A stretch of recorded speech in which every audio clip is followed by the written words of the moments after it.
Ok, alors dans cette vidéo, je vais vous montrer comment on va personnaliser un petit peu notre thème. Donc ce que je vais faire, je vais cliquer ici sur le menu personnaliser. Ce même menu, vous auriez pu y accéder depuis le dashboard ici, apparence personnalisée. Voilà. Et comme je l'ai expliqué dans les vidéos précédentes, le menu de personnalisation, que vous allez voir bientôt, dépend du thème que vous avez installé. Ça ne sera pas les mêmes options de personnalisation en fonction des différents thèmes que vous voulez personnaliser. Ok, donc là par exemple on va aller sur Sparkling Options et on va passer dans chacune des catégories de notre menu. Cochez si vous voulez activer le slider. Non, je ne veux pas activer le slider. Layout Options. Est-ce que je veux que l'option de mise en page, ça soit le sidebar à droite? Oui, ça me va, on va laisser ça comme ça. Par contre, il y avait Element Color. À mon avis, Element Color, c'est ce qu'on voit partout ici en rouge. C'est pas vraiment nos couleurs, donc ce qu'on va faire, on va le mettre en bleu. On va tout de suite voir si c'est bien ça, Element Color. Oui, c'est ça. Ok, ça n'a pas changé partout, mais ça a changé dans certains endroits. Pas ici dans le menu d'en haut. Donc, couleur des boutons au survol. Ok. Des fois, vous voyez les termes qui sont bien traduits en anglais, bien traduits en français. Des fois, c'est mal traduit. C'est que ça dépend des fichiers de configuration des langages. Bref, c'est pas trop un problème. Ici, couleur des boutons au survol. Donc, à mon avis, c'est le hover des boutons, c'est-à-dire quand je passe ma souris sur un bouton. Donc en général, moi, ce que je fais, c'est que tout simplement, je prends la même couleur et je bouge un tout petit peu en le mettant légèrement plus foncé. Ok, vous voyez? Voilà. Ça, c'est légèrement plus foncé. Donc maintenant, si je viens ici, oui, c'est légèrement plus foncé. Ça donne juste un feedback visuel à l'utilisateur que oui, il est bien sur le bouton et que s'il va cliquer, il va se passer quelque chose. Très bien, on continue. Bouton d'action. Bouton d'action, c'est quoi le bouton d'action? Ok, je crois savoir, je vois bandeau d'action. C'est en général souvent en haut des sites, vous voyez, une action principale vers laquelle veut vous mener le site. Euh, Par exemple, je vais vous donner mon exemple à moi. On va utiliser le texte ici du bandeau d'action. On va dire, alors, apprenez à coder et devenez développeur web. Voilà. Je me fais encore un peu de pub pour ma formation de développeur web. Super formation. Voilà. Et maintenant, il me propose texte du bouton d'action. Donc, on va faire ça comme ça. Rejoindre la formation. OK.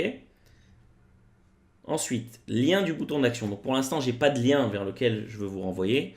Okay, j'aurais très bien pu mettre le lien du site Apprendre à coder. Bref, c'est pas important. De toute façon, c'est juste pour vous montrer un petit peu. Couleur du texte du bandeau d'action. Couleur du texte du bandeau d'action. On a vu que c'est la couleur de ce texte. Donc ce texte-là, on va dire qu'on le veut en orange. Est-ce que ça passe? Ouais, ça a l'air pas mal. On va laisser ça comme ça. Couleur d'arrière-plan du bandeau d'action. Donc là, il est blanc. Est-ce qu'on veut le laisser blanc? Oui. Enfin non, il est un peu gris. Enfin, ok. Il est blanc, oui. Quand on ne sélectionne pas, ça veut dire que c'est la couleur par défaut. Donc dans notre cas, nous, c'était blanc. Donc ça va rester blanc. Couleur de bordure du bouton d'action. Ok, cette couleur, on veut pas. Nous, on veut du bleu. Couleur du texte du bouton d'action, on va le mettre aussi en bleu. Voyons voir ce que ça donne. C'est pas mal. On va laisser ça comme ça. Ok, on va continuer nos personnalisations. Typographie. Couleur des titres. Nos titres, on les veut en bleu. Et ça n'a pas changé ici, quoi que ce soit. Nos liens. Est-ce qu'on a des liens sur cette page pour qu'on puisse voir la différence? Bref, on va les mettre en orange. Et nos liens survolés, c'est-à-dire quand on passe la souris dessus, on va les mettre en orange, légèrement plus foncé. Là, comme ça, pour qu'on voit qu'on passe sur un lien. Ok, on va continuer ici en tête. Alors, en tête, Sticky Header. Sticky Header, je vais vous montrer ici, si je descends dans notre page, le menu d'en haut, c'est-à-dire il ne suit pas, je ne le vois pas sur toute la page. Quand je suis ici, je ne le vois plus. Si je clique cette case, Je vais vous montrer ce que ça donne. Le menu est maintenant sticky. Il reste collé. Ok, moi j'aime bien en général comme ça, donc je laisse ça comme ça. Couleur d'arrière-plan du menu d'en-tête. Ok, ça à mon avis c'est cette couleur-là. Ça me va, on va la laisser. Couleur des éléments du menu d'en-tête. On va les mettre en blanc.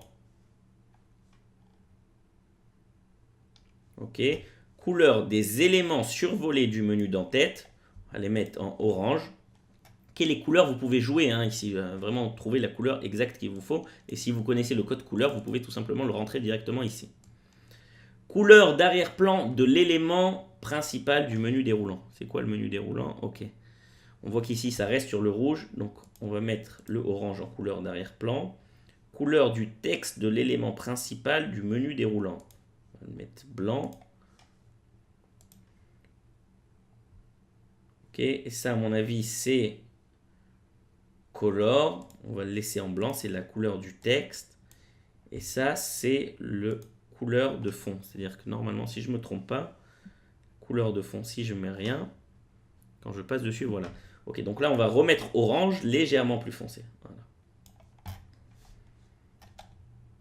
Voyons voir ce que ça donne.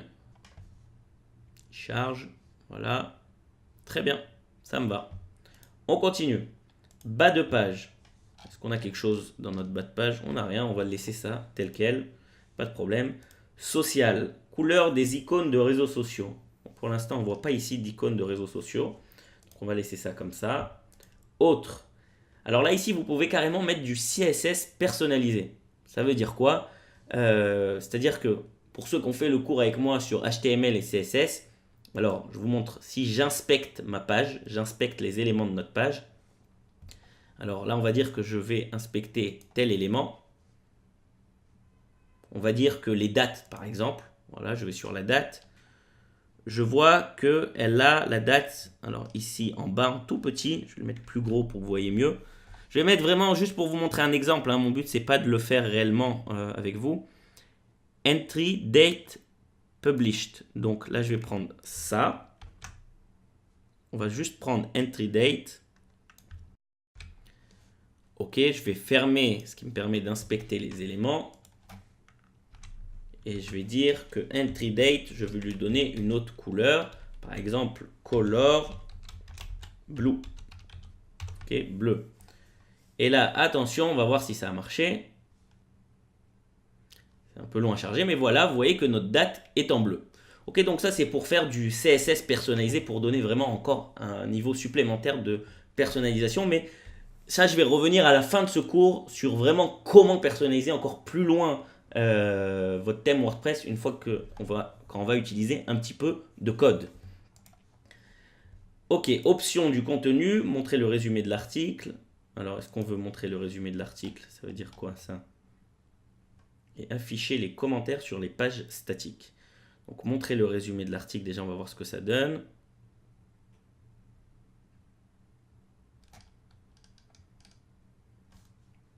Si je clique sur montrer le résumé de l'article maintenant, je le remets.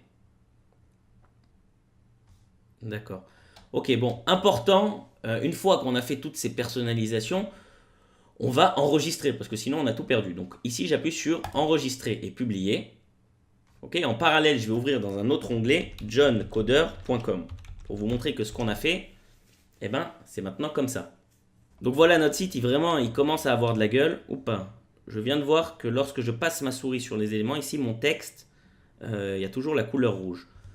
Donc je ne sais pas ce qu'on a loupé dans le menu, il y a peut-être une des catégories qui permet de faire ça. Donc ce que je vais faire, vu qu'on avait l'option de faire ça avec du CSS directement, je vais juste le faire avec du CSS. Si vous ne comprenez pas ce que je fais et que vous ne voulez pas le faire, il n'y a pas de problème, vous pouvez passer à la suite. C'est juste pour moi un petit souci de perfectionnisme. Donc là, je suis sur cet élément-là. Je vais voir quand je passe ma souris dessus, en Over, voilà, je vois que c'est ça le problème. Ok? Donc ce que je vais faire, je vais prendre ça, je vais le mettre dans le CSS tel quel, mais je vais changer la couleur. Et on va mettre cette couleur qui correspond à notre bleu. Voilà. Ok, pas de problème, si vous n'avez pas compris ce que je viens de faire, je viens d'inspecter les éléments HTML de notre page. Je viens de comprendre pourquoi mon élément était rouge quand je passais la souris dessus, à cause de quoi. Et je viens de changer ça en le mettant en bleu. Donc maintenant, je ferme tout ça. Si vous voulez plus de détails sur ce qui vient de se passer, n'hésitez pas à faire le cours sur HTML et CSS. Enregistrer et publier. Voilà, maintenant c'est enregistré. Et si je relance notre page johncoder.com, je vais vous montrer, je rafraîchis la page. Et là, quand je passe ma souris sur le titre, je vois bien qu'il devient bleu. Ok, je viens de me rendre compte que j'ai oublié de réarranger le menu des réseaux sociaux. Vous vous souvenez, avec le thème 2016, on avait un menu des réseaux sociaux. Donc le menu, on l'a créé, il est resté dans notre WordPress. Mais par contre, il ne s'est pas réorganisé dans un emplacement de menu, puisqu'on a changé de thème et les emplacements de menu ont changé. Alors des fois, ça marche, ça peut sauter de l'un à l'autre et tout va bien se passer. Mais là, on se rend compte que ce n'est pas le cas, parce qu'on le voit nulle part, le menu des réseaux sociaux. Donc je vais réarranger ça avec vous. On avait créé ici, dans menu, apparence, menu, on avait deux menus, menu principal et menu social. Donc si je sélectionne le social, okay, encore une fois, le menu, on l'avait déjà créé, mais par contre, on a besoin de dire que ce menu social, on va le mettre dans un emplacement du thème qui s'appelle social menu. Okay, on peut le mettre aussi en lien de bas de page. Vous savez quoi? On peut mettre le même menu dans plusieurs emplacements. Okay, dans ce thème-là, Sparkling, on voit qu'on a 3 emplacements possibles pour nos menus. Donc on va mettre le même dans ces 2 emplacements-là. J'enregistre le menu. Alors, allons voir ce que ça donne. On rafraîchit notre page. Alors ici, on voit qu'on a Facebook, Twitter et YouTube. Par contre, moi j'aurais aimé l'avoir ici en fait, dans l'emplacement du widget. Alors ce qu'on va faire, on va aller dans widget. Et là, pour vous montrer, vu qu'on a installé un nouveau thème, on a des widgets supplémentaires qui sont venus avec le thème. Un de ces widgets, par exemple, c'est widget Sparkling réseaux sociaux. Très bien, ça a l'air d'être ça. Je le prends et je le mets ici sous catégorie. J'enregistre. Je rafraîchis notre page. Et voilà. Vous voyez, on a ici nos menus de réseaux sociaux. Voilà, donc là, on a totalement personnalisé le thème Sparkling avec ce qu'on voulait. Voilà, on a fini pour cette vidéo sur la personnalisation de notre thème. C'était juste pour vous donner une idée qu'à chaque fois, vous allez recevoir un thème et que vous allez vouloir lui donner un petit peu votre touche, okay, vos couleurs. Dans la vidéo suivante, je vais vous montrer comment ça se passe avec les thèmes qui sont payants. Okay, il y a des thèmes beaucoup plus robustes, avec beaucoup plus d'options, mais ces thèmes sont souvent payants. Donc je vais vous montrer comment on recherche un thème payant, comment ça se passe, comment on l'installe, et voilà, c'est tout.